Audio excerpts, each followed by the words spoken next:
You're listening to the Champions Pod with Waqar Hussain and Nisar Khan. Available on Spotify, Apple Podcasts, and pretty much all other major platforms.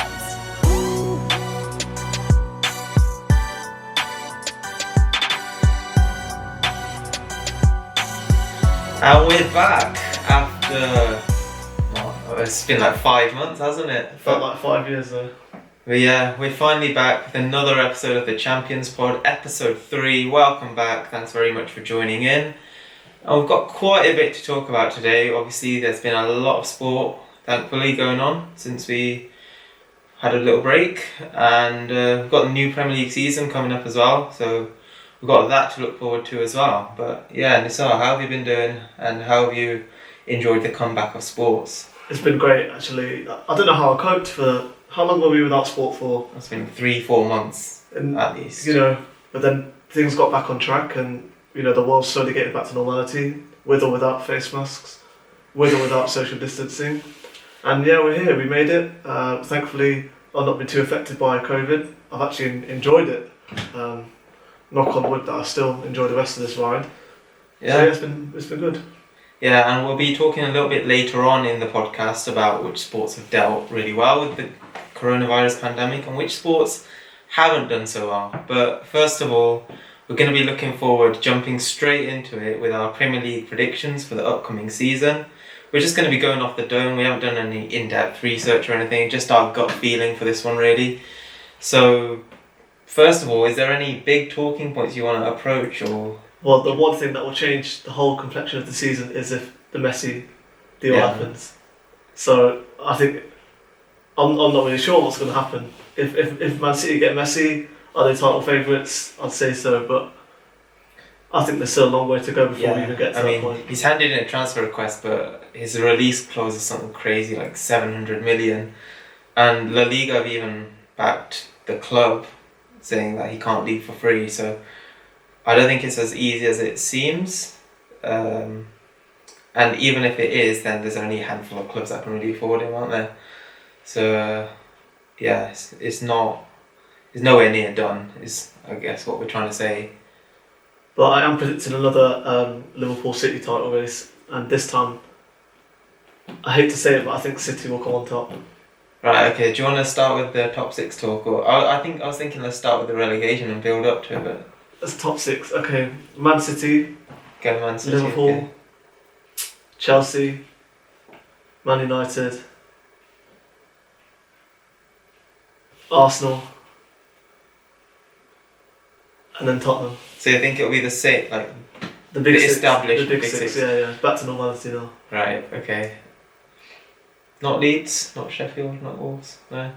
Because for me, I think Leeds, like they still are a big club. They have a big following, and they've got one of the highest rated managers in Marcelo Bielsa, and they've spent quite a bit this summer. So I think they have a dark horse's chance of pushing into that top 6. That'll be quite something if they do that. I don't know if I'm predicting them to get there though, because Arsenal are investing quite a bit. Arteta's doing quite a good job. What's the news on Aubameyang? Is he going to stay? It seems like it. I mean, I'm not in the know, but I think most Arsenal fans expect him to stay. He seems happy enough at the club. I think that will help them a lot. That'll determine if they can contend for Champions League or not. Yeah, because even though they're rebuilding, they've got young players. They've got a world-class striker there, leading the line. He's captain, right? He's captain of Arsenal? Yes. Yeah, because Xhaka got it taken off him. But yeah, so with Aubameyang there, leading the line, Arteta, he's already won 2 bits of silverware. I know the Community Shield doesn't really count, but he's beaten... Has he beaten Pep? No, he didn't beat Pep, but he's beaten Klopp twice. He's beaten Ollie. I think he's beaten Lampard. Yeah, he did in the FA Cup final. So Arsenal are doing well against the big clubs, whereas before, under Wenger and Emery, they weren't able to buy a win against the rest of their rivals. So that's definitely a promising sign for them. And yeah, I think they could challenge for the top 4.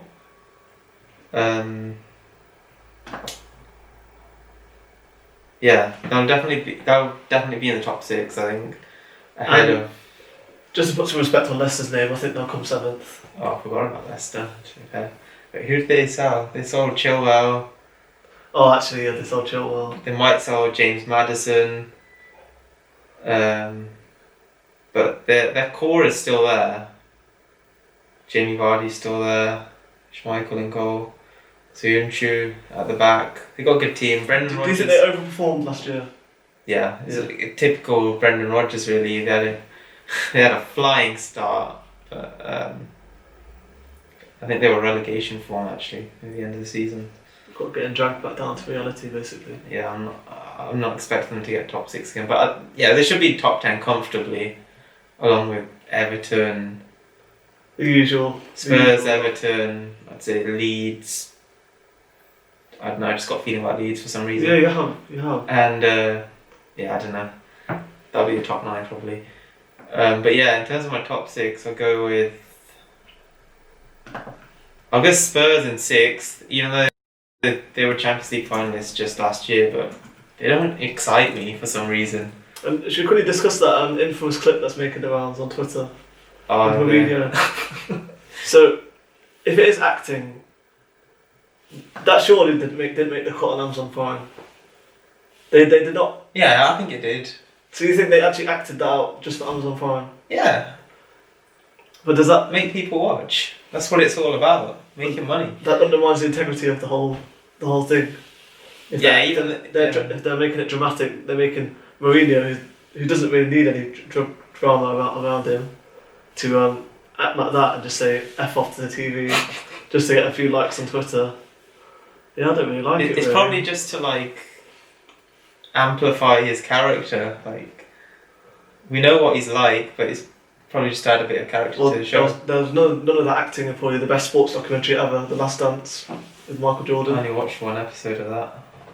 I've had like 6 months to watch it, but no, I think there was. That's probably the best thing about lockdown, by the way. There was no sport on, but they timed it to perfection with that documentary. Yeah. What other big sports documentaries have you watched? That's it, really. I think. Last Dance. Does Last Ride count? Undertaker. Yeah, that obviously counts. That was That came out around the same time. that was a great time actually. 2 goats. That is why I think people were okay with it not having live sport on, because you had Undertaker and Michael Jordan talking about their lives on a daily, which had never been seen before. But yeah. Two goats, absolutely.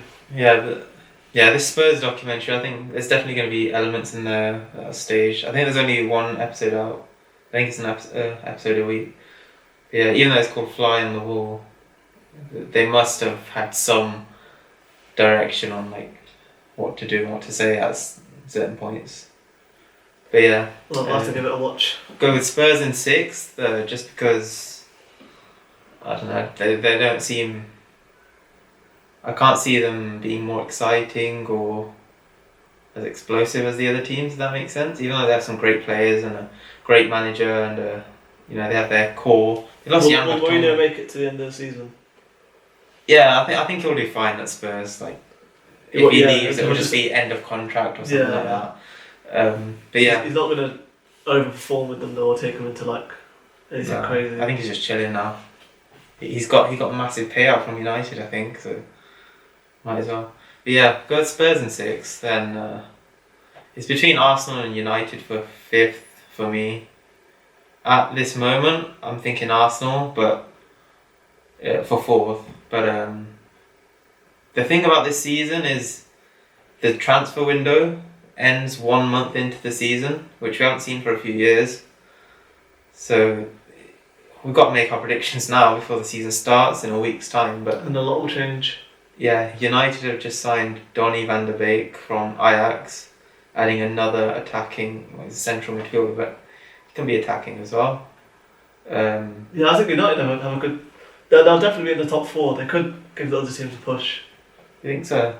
I think because they've been together for a bit longer than Arsenal, it might just give them the edge. Particularly, likes of Bruno Fernandes, Rashford, Martial up top. Yeah. Yeah, I'll probably go with Arsenal in 5th, United 4th. Let's just touch on Ollie actually, because he's been there for nearly 2 years now, and at the start, he was on a flying run, but people were saying, oh, it's just Ollie's it's just a honeymoon sign the contract. honeymoon period. But yeah, what do you reckon? Is he legit now? Yeah, I think he is. I doubted him at first. Even when he was on the win streak, I was like, yeah, this is just honeymoon period, fresh United. But yeah, I think for the next few years he can be in charge really and do good things. Maybe I don't know if he can take them to the title, but he can get them within touching distance, and then. I think like I don't rate him highly as in terms of like in world football. He's not a top 10 manager or whatever, but I think for this club, he knows it inside out. He has a connection to it. It might just be like a one-off thing where like it works for whatever reason. And then his next job we'll see his true level. Because we're seeing it with a lot of players nowadays, ex-players. They're coming back to their former clubs now. We've got Andrea Pirlo at Juventus, Zidane second time at Real Madrid, Lampard, Oli, all these guys, they're coming back and having mixed fortunes. But I think Oli, he'll get away with it. I can't see him being sacked. Do you think that's just a tactic from the boards to like take pressure off the manager? Because obviously an ex-player is not going to get as much stick as someone coming for the top job, with all the credentials. Yeah, and I think that a lot of them are backing the manager as well. So they're really able to set their vision, set in stone, and build their team from scratch really. Even though it doesn't always work out, as we've seen with United over the past 10 or so years, they've spent a lot of money. Hasn't got them any closer to the title since Fergie left, but maybe Oli is the man to get them closer. We'll see. Take the next step. But yeah, I'll go with them in 4th, and then big spending Chelsea. I think everyone's going to have them in the top 3 at least. So yeah, I'll go Chelsea 3rd because some people are picking them for the title. Like already, I think that's a bit too early. Some of our friends included. So just calm down a bit, It's not career mode. In real life, players have to gel together. They might not always fit in the system. The manager needs to find the right formation. But I think maybe the next season, the season after this. Yeah, it definitely has potential to win the league title, no doubt about that. But I think this season's just a bit too early. So I'll go with Chelsea in 3rd. Maybe win a cup. Might go far in the Champions League, knockout competition. And then the title race. For some reason, I think Liverpool are still favourites at this point, even though City have signed Torres and Ake. They're not. I don't think they'll get into the starting 11. If Messi arrives, I know you think they're probably a shoo-in for the title, right? If Messi arrives, arrives. And this might just be my bias talking, but he's one of the best of all time. He's probably the best in the world right now. But City's problem isn't scoring goals. That's what he's going to bring. Do you see what I'm coming from?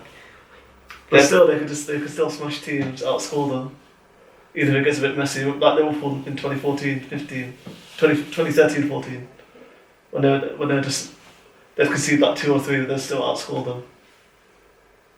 Yeah, but then again, they've had the firepower to do that. I know they had a couple of amazing seasons with 100 and the 98 points, but I think there's a mentality issue as well in Manchester City. Maybe Pep starts to tinker too much when it comes to clutch. We saw against Lyon, he went with a system he hardly ever uses, and he messes. He's got loads of great players at his disposal, so he has a headache as well in terms of picking the right. So what would be your starting lineup for City with Messi based on their current players? Ederson in goal. Go with Kyle Walker at right back. Laporte. I read on Twitter the other day that they've agreed personal terms with Koulibaly. What City? Yeah, but they haven't submitted a bid, so Like you said, then that problem. no idea if that happens. But if he signs, I'd put Koulibaly there, obviously with Laporte. Left back seems to be their problem area, but they were trying Cancelo there at the end of the season, so I'd probably put him there. He's a better footballer than Mendy and Zinchenko. Rodri, the defensive mid. I don't know. Fernandinho is still a great player, isn't he? He's been around for ages now. It feels like. I think it might be time to make a transition. Of course, he spent a lot of last season at centre back, so we don't know what the season holds for him. But yeah, I'd put Rodri there just to add some fresh legs to that midfield. Kevin De Bruyne, best midfielder in the world. Then there's so many options in there. So David Silva's gone.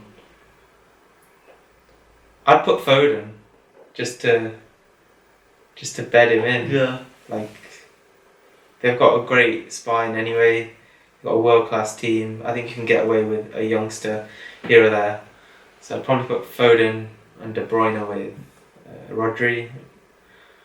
Aguero up front with Sterling and then Messi. Messi, yeah. Sterling, Messi, Aguero is quite a lethal front three. It's ridiculous. But I can imagine Messi like getting annoyed at Sterling a lot of the time. Because imagine how Sterling's going to be playing with Messi on the pitch. Yeah, so, but I'm just going to go with Liverpool as league title winners again for my prediction. I don't know how likely that is, but yeah, backing the Reds to do it again, even though they've only signed one player so far, Kostas Tsimikas. Yeah, what are your thoughts on it? Because you're a Liverpool fan. Like, Yeah. Why are you not backing them? I'd love to see us win, but I think we need some more players. I agree, But but it's a title-winning side. Why not add to it? You know, other teams add into it. there's It's not going to be as easy this season, and Yeah. of course that there is a risk that someone gets injured. as it stands, definitely I agree we need more signings, but I think we will. I think it will happen, so that's why I'm... Oh, right, well, Good. within the next month Yeah. or January. If we don't make signings, then it'll be difficult. There's a chance that we just focus on the league again, but I have faith in the board and Michael Edwards to bring in the players that we need, such as Thiago Alcantara. Is that happening then? I mean, scrolling through Twitter, you just see the same updates just regurgitated in different words again and Basically, again. yeah. So at the moment, it seems like he wants the club, Klopp wants the player, but Liverpool are in two minds whether they should pay 30 million or wait until January to sign him on a free transfer. Personally, I think they should just go with it because they've got an aging player in Milner. They've lost Adam Lallana. And then they're selling off players like Marco Grujic, Harry Wilson, maybe Shaqiri as well. So they can definitely raise the funds.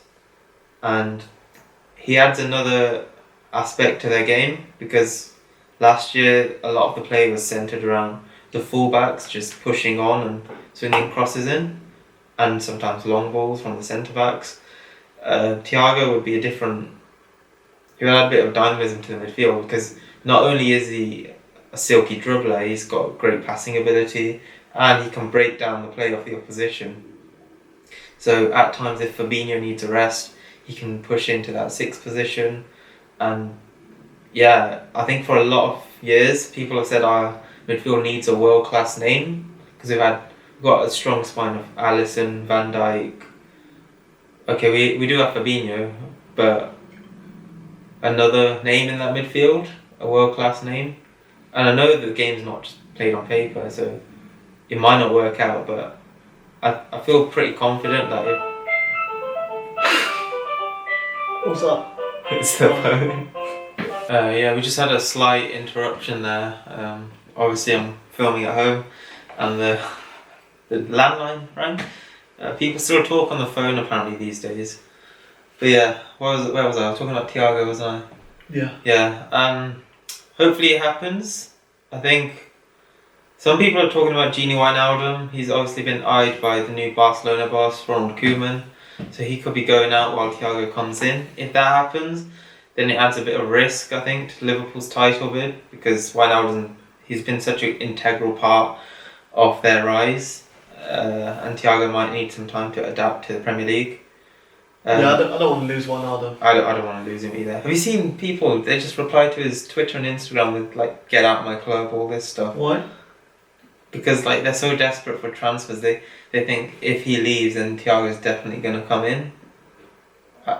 So basically they want Thiago more than Ronaldo. Yeah, I don't understand that at all. It's ridiculous. But yeah, I think if we keep Wijnaldum and bring in Thiago, another centre back, because obviously we lost Lovren, and I'd rather keep Shaqiri than bring in another player such as Ismail Assar, because I don't know, I just have a soft spot for Shaqiri after that United game. But yeah, I feel confident we'll do some more business and hopefully we get the title win. Let's hope so. But yeah, let's wrap up the title talk there. Should quickly go through quick 5 predictions for relegation. Ooh. Obviously West Brom, Fulham and Leeds came up this season. Is there anything going down? West Brom and Fulham will go down. Okay. Yeah, there we go. And You're just googling all the teams in the Premier League now. See, we're football experts here. Like, you don't get this anywhere else. football's probably my fifth favourite Yeah, I know sport. it's not your main sport, so we have to cut me a bit of slack. 2020. West Ham are finally going to go down. Do you think so? Yeah. David Moyes. Yeah. You've got a lot of good players. Yeah, I want to see them go. I kind of want to see them. You want to see West Ham. Why? Not an agenda, just I think they need to go down and just restart and give it another crack. Interesting. I've got a list of all the teams here as well because I don't know them all from memory. I said I have high hopes for Leeds. West Brom, as far as I can tell, they're playing good football now again. Not that old Tony Pulis rubbish anymore. But I don't know if they'll have the quality to stay up again, so I think they're definitely going to be in the mix for relegation. Fulham, they got a young team. Scott Parker at the helm. Again, it could go either way. I'm saying the same as you, aren't I? West Brom and Fulham.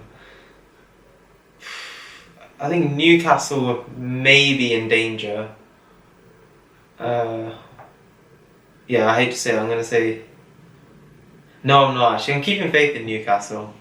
I think they're going to stay in the Premier League again. You can't turn it back on them. Yeah. Aston Villa. I'm going with Aston Villa, definitely. Fulham. I'm going to go... I don't want to say West Brom. I want to see them actually do well for once. I'm going to say Brighton, unfortunately. Don't know why, just got a feeling. Brighton, Aston Villa and Fulham to go down. A bit more on the Premier League before we move on. Quickly just going to go through some predictions in terms of the player awards. So I think I know 2 of your predictions for this already. Who for? Just based on what we've talked about, but who do you have winning the Golden Boot this season? Well, with or without Messi? What do you think is going to happen? No, actually Messi won't win the Golden Boot on his first season. He'll win it in his second season. So I think it'll be...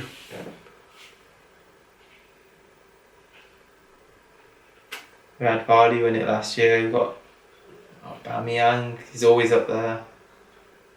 Salah, Mane, Kane. I'd rather say Mane or Aubameyang. Aubameyang.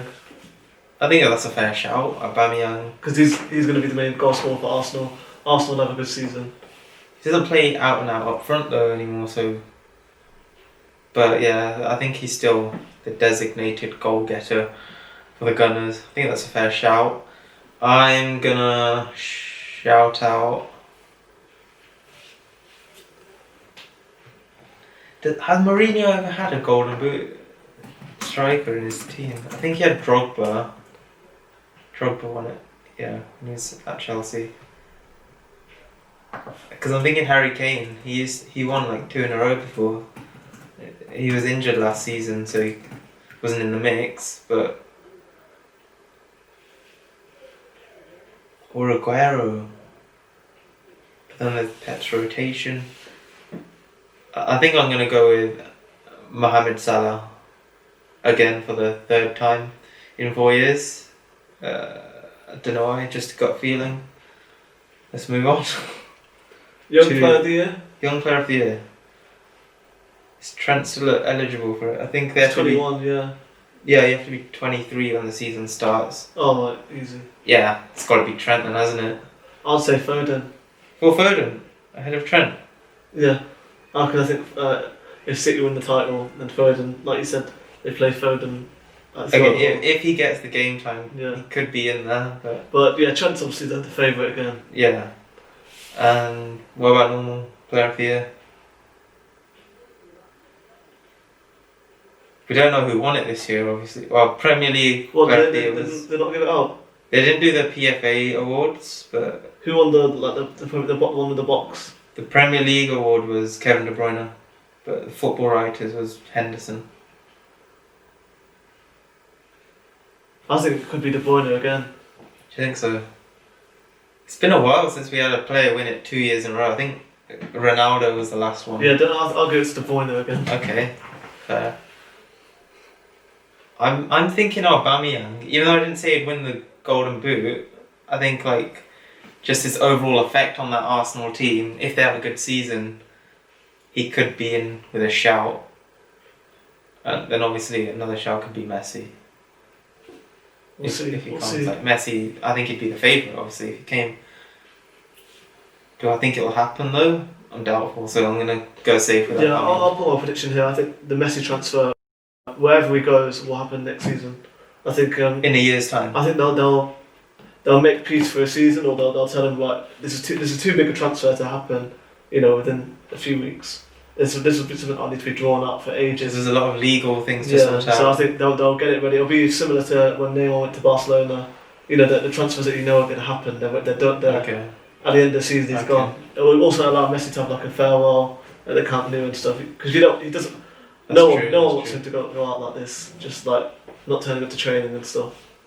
And imagine if he came to the Prem and then there was no crowds, no one could see him play. Exactly. That'd be such a shame, so. Yeah, so he never really got that last game in front of the Camp Nou as well. So. Good shout that. So yeah, I think that's plenty of football talk now. I think Nissar wants to move on and chat about some things he's more interested in. But yeah, we'll be right back after this. Hey, you! Yes, you, listener. If you're out there and can hear my voice, we'd love it if you could reach out to us on the socials and say hi. It's encouraging to know when people are listening and enjoying the show. We're at The Champions Pod on Facebook, Instagram, and Twitter. And as an up-and-coming new show, we're always looking to reach new listeners, so drop us a follow and enjoy the ride. Right, back to the studio, guys. So it feels like years ago when Rudy Gobert, the NBA player, tested positive for COVID-19. The NBA shut down. A few days later, Champions League went with it, Premier League as well. But now, the world ended. After that apocalyptic moment, when there was no pasta or toilet roll on the shelves, when we couldn't go outside our houses, a lot's happened since then. And I'd say some organisations and some sports have risen to the occasion, and some have either, probably no fault of their own, felt the brunt of COVID-19 and also almost failed in this period. So we're going to talk about the winners and the losers of COVID-19 in the sporting world, whether it's organisations, whether it's players. There's been some sagas going on because of this. Okay. So you can start. Who's your big winner? I'd like to start with a loser actually. Okay. It's just popped into my head. I'm going to say a loser is Robert Lewandowski. Because I think he's been robbed of a Ballon d'Or in an era where the award's been dominated by Ronaldo and Messi. He's had a ridiculous season winning the treble with Bayern. So what was the reason they actually I didn't really get it. Why didn't they? They just said because obviously the different leagues stopped at different times. Like some were continued, some were abandoned completely. So they said it's unfair to judge it.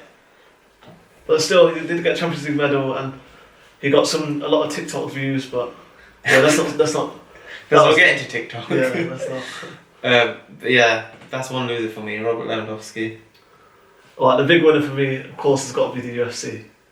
Just they have taken COVID to a new level. You know, Dana White was laughed at when he said, "I'm going to put the Habib-Tony fight on during COVID, no fans." That didn't happen because Habib was trapped in the USA, and they were actually told to stand down by execs at Disney. But 1 month later, they got an arena. They got a load of COVID testing kits, a lot of PPE, a lot of measures in place, and they've been putting on some of the best fights in their history. Yeah. Like I've seen no other sport put on events of their scale. For example, Masvidal versus Usman. You had Ferguson versus Gagey. You've got coming up later this month Adesanya versus Costa. Yeah, you got Cody Garbrandt's coming back as well. This is good to watch. Just incredible, really. It was the first sport to come back as well. The first live sport, yeah. I remember, I was bored. Everyone was bored at the time, but it was trending massively on Twitter because everyone was watching and they put a fight card like that on as well. And then Fight Island as well. Who can forget about that? Abu Dhabi. They had a whole island to themselves. Exactly. Yeah, credit to Dana and co because they've done brilliantly. Yeah, I think it's. Sorry, go on. What's been your most favourite UFC moment in COVID? I was just gonna say, I wouldn't say I'm a casual UFC fan. I know a bit, but I don't keep up with it like you do. And I hadn't seen Justin Gaethje fight before his Tony. Oh really? Fight. So I think that was massive for him. Yeah. Because he got all that exposure. It was the only sporting event going on. So I think along with the UFC, Justin Gaethje is a massive winner. Because the way he won that title fight against Tony Ferguson, it's just amazing. It's hard to believe that he still won it. The beating he gave Tony. Yeah. And do you think he has a big chance against Habib? I asked you yesterday actually, are you nervous for Habib? He's definitely got danger written all over him. But he's proven himself against some of the best in the world. He's up there in terms of the pound for pound rankings. He's in GOAT conversations. So I think he'll go in as the favourite. But there's always an outsider's chance. So this gives me similar vibes to, I don't know why, but when Amanda Nunes went up against Cyborg. Really? Because Cyborg has that danger, but then Amanda Nunes is this polished, she knows what she's doing. She's on top of her game. I know they have different fighting styles, but yeah, it just gives me similar vibes. Yeah, I'm nervous for Habib. Quite nervous, but I think he'll get through it, and eventually he will get Gaethje down and beat the hell out of him, basically. Yeah, I mean, not even a bear can stop Habib, so it's going to be difficult for Gaethje, isn't it? Exactly. Just touch on a few of the fights. DC, retired now. What's his legacy? And would you put him in the top 5 all time? I don't know about top 5 because, it's a retirement fight, so I don't think the result matters too much. But before the fight, I definitely had him up there in terms of the GOAT conversation. I will say that in terms of the big men of the UFC, he's definitely up there. A great UFC fighter, a pundit, a commentator. He's put his all into this business, and I wish him a happy retirement. We'll see him on the commentary booth most fight nights anyway, so we won't miss him too much. Yeah. Do you have any losers? Yes, I'll say one. Fair enough, they were putting on shows throughout COVID, which is respectable. They didn't miss a beat. That's true. We said UFC was the first sport, but they never stopped. WWE they never stopped. I'm not trying to cause an argument here, but is WWE a sport? A lot of people don't. It's sports entertainment, Yeah, okay, fair enough. Fair enough, they put on shows, but their big WrestleMania was in a little warehouse, and it wasn't their fault, but it was still a big L. They couldn't. what could they do? They couldn't have pushed it back because they would have been still off right now if they wanted to. But yeah, they were. I'd say the Boneyard match with Undertaker and AJ Styles and the Firefly Funhouse match with The Fiend and John Cena. They were brilliant. And Edge has come back. Oh, Edge, yeah. I feel sorry for Edge that he had to. Is he gone now completely? No, I think he'll be back. I think the crowds are back. Oh, and Orton. You can't. Orton was probably the winner. He's been killing it, hasn't he? WWE may have lost during the COVID, but Orton was the winner. Randy Orton for sure was putting in some of the best work of his career. You know, kicking legends in the head from Ric Flair to Shawn Michaels. Yeah, it made me realise because all these years, like I've been watching WWE for like 15 years now. John Cena's always been the main guy, or The Undertaker at times, but Randy Orton's always been there. He hasn't had long periods out where he's acting for a movie or he's hurt. Yes. He's been very consistent. And is he a 14-time world champion? Yeah, he should be in the GOAT conversation. He should be. But yeah, he's definitely stamped his authority on the business again. He took a clean loss to Keith Lee though at SummerSlam. Payback. Did you hear about that? I saw that on Twitter. Yeah. It won't affect him too much. When you got a legacy like he has, I don't think it will. And moving on to another winner, I'd say Eddie Hearn, Match Boxing, Fight Camp. The little thing they did in his garden. They put on four shows in the back gardens of their offices, and it was you think it was quite stupid, but yeah, I know. It turned out incredibly. Yeah, it was good. Obviously, it ended with Dillian White getting knocked out by Povetkin, which was upset that. I'd say so, yeah. Especially with how the fight was going. What's going on with boxing anyway? Because it seems like it's been a while since there was a massive. Yeah. I know that's kind of a big fight, but they're casuals like me. I'm just looking at some fights here. They're trying to get that big fight again. Like there's still none of the big stars like your AJ, your Furies, Wilders, etc. They've got Lomachenko fighting in October, but again, I kind of think it's the promoters more than the fighters just wanting to hold off. Eddie Hearn even said it. It's very hard to turn down an AJ live gate. AJ sells out stadiums. Yeah. They're going to lose a lot of money or just putting him in a warehouse and with a ring. So I think they're trying to hold off for as long as they can, because crowds could be back next summer. We'll see. All the big dogs back in it and selling out stadiums again. Could be a case that even though we missed a lot of big fights this year, there could be double the amount next year. They could make up for it, hopefully. Yeah. Okay. One I have a question mark about, because it's only just coming back, is tennis. There's been no Grand Slams this year, and the US Open's just getting underway now. They had a small tournament last week or something, just as a warm up in New York. Are some players opting out of it? I'm sure. Yeah, they have, but Mr. Anti-Vaxxer Novak Djokovic is there, world number one.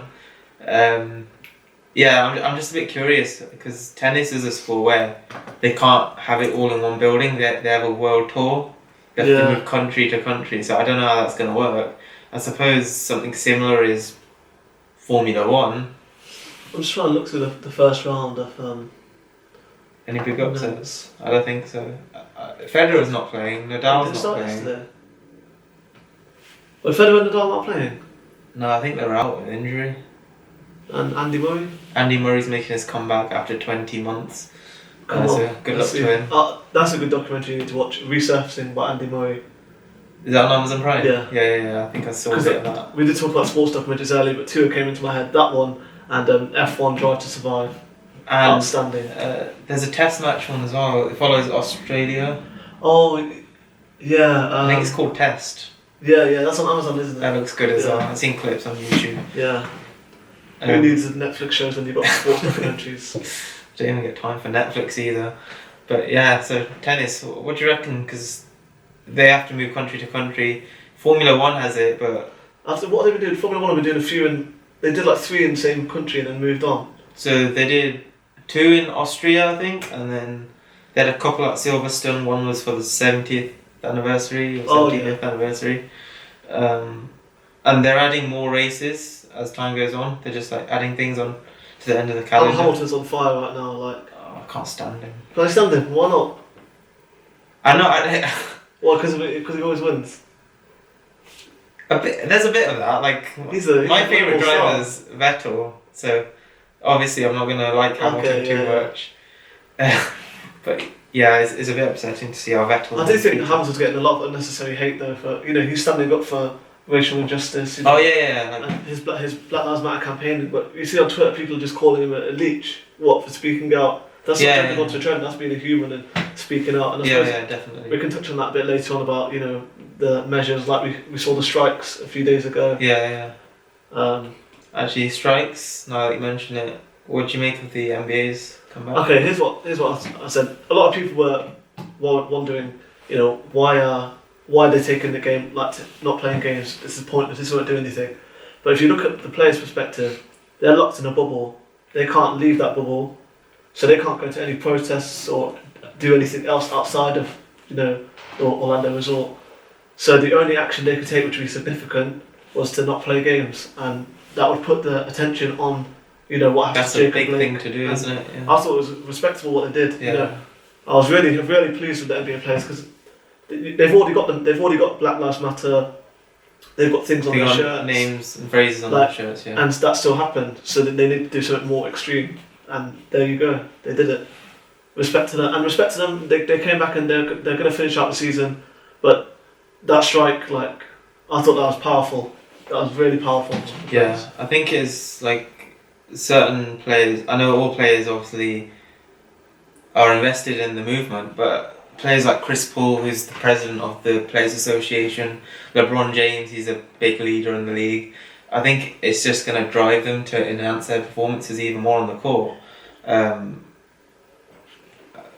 Sadly, we're Houston Rockets fans, so Chris Paul balling out isn't the greatest thing in the world for us. Is this going to be posted before Game 7? No, so if you're watching this, either Chris Paul eliminated the Houston Rockets in Game 7, or his efforts went in vain. But yeah, he's had a good series. We'll just obviously don't want to speak too much because it's not happened yet. But if Houston Rockets get knocked out in the first round, that is something's got to happen. Secret Agent Westbrook for the Thunder there, then. Pretty much. Might have been at the end of Game 6. Who knows? Game 7. Yeah, I think we got this. Hopefully. Any more winners or losers? I think we've covered the bulk of it really. Cricket obviously hasn't. England had West Indies come over and Pakistan, and Australia coming later in September, but the 2020 World Cup got postponed a year, so I think. Wait, 2020 Cricket World Cup? Yeah, it's going to happen. What was going to happen in 2020? It's going to happen this month, but it got pushed back a year. But I thought it was supposed to happen. Did not happen T20 World Cup. Oh, right. But the T20, the last one was in 2016? Because the ICC are always playing around. 2017 was Champions Trophy. Oh, that was it. I don't think there was anything in 2018, and obviously last year was the World Cup. But yeah, I think that's a big loss, because T20 cricket is especially when there's not much sport on, that could have really been appealing to the masses. Yeah, and it might, I know the classical cricket fans might not enjoy it as much as a test match, but it's definitely the most enjoyable form. And they had it on BBC as well, which is massive. That was good. Yeah. So yeah, they must have had massive viewership figures for that. So it would have been great to have the T20 World Cup, but sadly cricket's lost out due to the pandemic. Yeah, I think it's ruined everything really. Yeah, I think that's wrap it up. That's how long is this episode? I think it'll be about 40-50 minutes. Might be the longest one. Just quickly talk about. We can cut this bit out, yeah. We might not. We might not. Just keep it organic. But just going forward, a bit of a word going forward. How was COVID? And moving on, maybe a bit of encouragement to the viewers as well. Go for it. So that's another podcast done. I mean, the world changed a lot in the last 6 months since the first and second episodes. Hopefully it doesn't change too much for the worse in the future, and we can just get back to normality. But of course, sports are coming back. We're slowly getting back to normal, so fingers crossed that as we approach 2021, better things are ahead. And I hope all you viewers, the 1, 2, 3 viewers in this podcast, your families are safe, your friends are safe, and yeah, you enjoy the rest of the sport coming up. And well, you'll hear from us very soon. Yeah, and if you watch the video version of this, then don't forget you don't have to stare at our faces. We are on Spotify, Apple Podcasts, all that jazz. So yeah, you can subscribe to us on there. Like, comment, and subscribe. You've got to do that. Yeah, I'll do that in a minute. But yeah, also subscribe to my YouTube channel. Obviously, I always end up saying this, but I'm gonna try and upload more regularly. Yeah, you can, man. You can. I've got a few videos planned out. But yeah, hopefully this actually ends up going out on the internet fairly soon. But yeah, we'll wrap it up there. Thanks very much for watching. We'll see you soon. Take care and goodbye.